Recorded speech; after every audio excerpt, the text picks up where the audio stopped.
Нема договор за минималната плата, за потрошувачката кошница. Од владата и бизнисот сметаа дека треба да ја пресметува посебно тело. Од ССМ кои повеќе од 10 години анализираат колку пари му се потребни на едно 4-члено семејство во месецот, но ова гледаат како на обид да се замолчи синдикатот и да се направи пресметка која ќе покаже дека нема потреба да растат платите.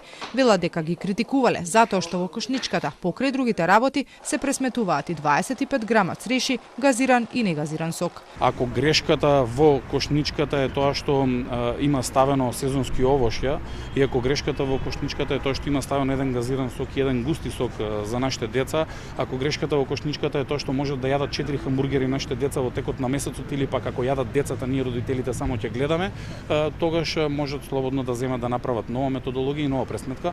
Од бизнисот велат дека предлогот е во пресметката на кошничката да учествуваат од Министерството за економија, финанси, Организацијата на потрошувачи, на работодавачи, од Државниот завод за статистика, кој пак во 2010 година се откажа од оваа пресметка и од тогаш тоа го прави синдикатот. Сметаме дека тоа се веќе политички одлуки и политички елементи кои ги користи синдикатот за своји придобивки. Тоа е нивни метод за вршење на притисок и не е нити се први, нити па единствени во регионот кои го прават тоа. На состанокот се разговарало и за зголемувањето на минималната плата. Од бизнисот велат дека договор нема, ќе го почитувале законското покачување кое треба да се случи во март, но со кое сумата нема да дојде до 450 евра. Од друга страна, од ССМ тврдат дека преговорите продолжуваат. Месецов ќе има уште еден состанок. Предлогот е одреден период работодавачите да не ги плаќаат повисоките придонеси или половина од износот да го покрие владата. Беа против ваквата одлука и она на што ние излеговме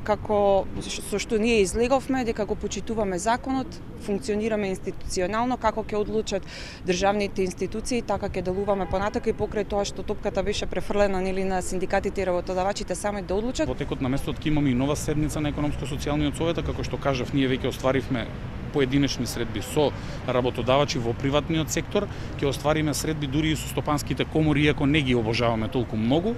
Со последните пресметки на ССМ кошничката за една година е зголемена за околу 6000 денари, а минималната плата од 450 евра ја бараат уште пред изборите. Но како што истакна од ССМ на денешниот состанок во владата, се обиделе да им укажат дека ако порасне минималната плата, ќе треба да се поместат и другите плати.